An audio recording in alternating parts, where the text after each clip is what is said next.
Well, the FIFA Club World Cup kicks off this weekend, and here's a little overview of what you need to know. 32 teams from 6 different federations will be featuring. There are 12 venues in 11 host cities across the United States, and it will be played from June 14th through July 13th, with the final set to take place in New Jersey. And we love to give our predictions on this show. We've been doing that all week long, so why do anything different for the Club World Cup? And we're going to do predictions by group, starting out with Group A, which features Palmeiras, Porto, Ahly, and Inter Miami FC. Okay, so Nigel, you're going to kick us off with your Group A predictions. What do you think is going to happen? Why are you angry? Smile a little bit. It's the Club World Cup.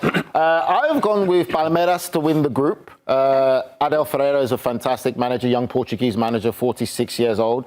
He has been a revelation since going over there, and he's changed them to be a more European style of play.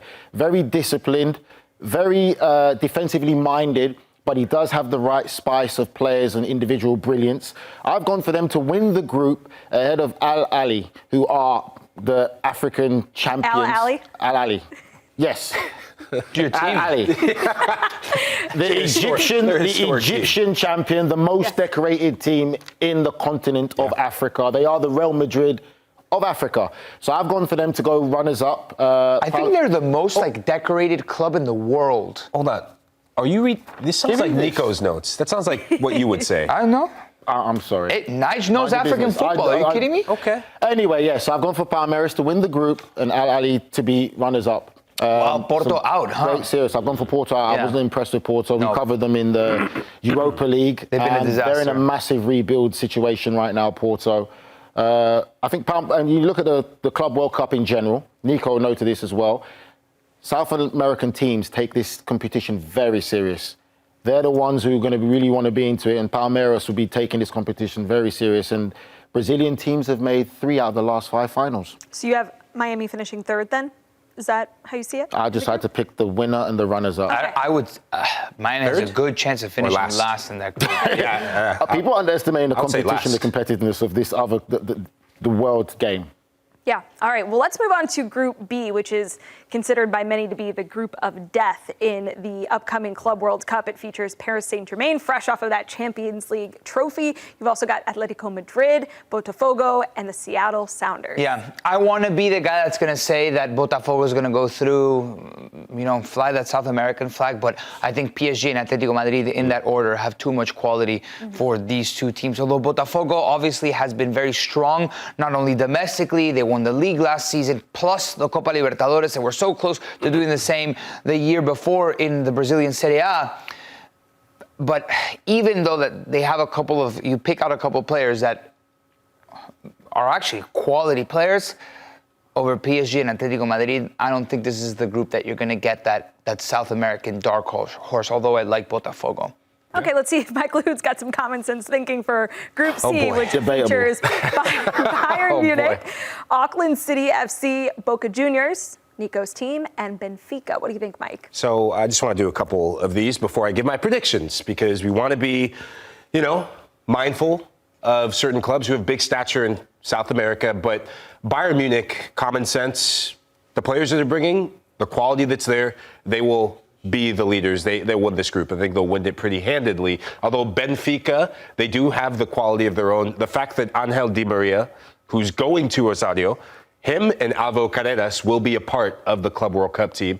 That gives them added quality, but it's beyond that. And it's between Benfica and Boca for the runners-up. And I look in the midfield. Have you seen the Boca Turks. Recently? Have you seen Boca recently? They come in bad form. They come in not so great form. That's my point. So I'm saying that Benfica will definitely get that. Although it is the Club World Cup. That Benfica will get second place. Boca have no chance. Even Nico said it. You disagreed with him before he even made his point.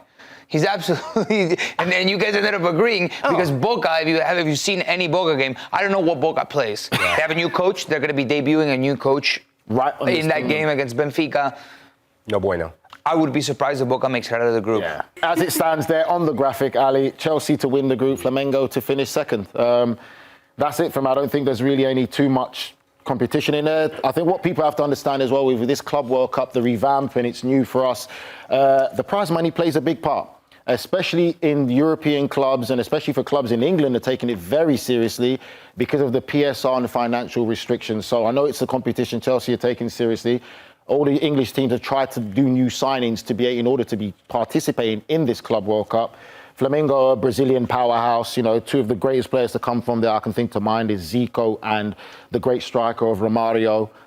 For people who don't know them, fantastic club, produce a lot of talent, and they'll be taking it very seriously too. I do wonder how the protests between MLS and the Players Association are going to affect the teams going into this, because there hasn't been a resolution yet, has there? Or at least one that we're aware of. We need to get Tom Bogert back on and see. But yeah, that's going to be an interesting storyline to watch. All right, Group E, Nico, what are your predictions? Yeah, this is the one where I do say the South American is going to go through, although there's only one European in the mix. So Inter is going to go through and River is going to go through.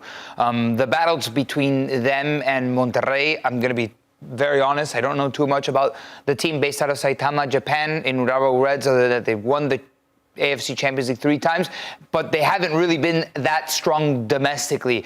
So I don't know what type of quality they're bringing, but I think it's safe to assume, or at least my hunch tells me that River is better than them, and the battle is between them and Monterrey. You know who's managing Monterrey after the fallout with Martín de Michelis? Dome Turren, the former New York City FC coach that also had a stint in Mexico afterwards. He's got a couple of guys that have had time in Europe, like Tecatito, this guy from Sevilla, the Argentine, I forget his name, Sergio Canales. Fluminense, Borussia Dortmund. Lucas Ocampos. Oh. Yeah, Lucas Ocampos. The show couldn't Okay. have that information. He's only won a couple Europa League titles. And then Mamelodi Sundowns FC. What do you think? Well, may not come as a shock, but Dortmund are going to win. I think Dortmund are going to win handedly in this group. The fact that they add Joe Bellingham, when Serhou Guirassy is on any football pitch, you automatically get a better chance to win. And talking to people in the club, they are taking this, like you said with the English clubs, they are taking this very, very seriously. They were taking it seriously before the prize money came out.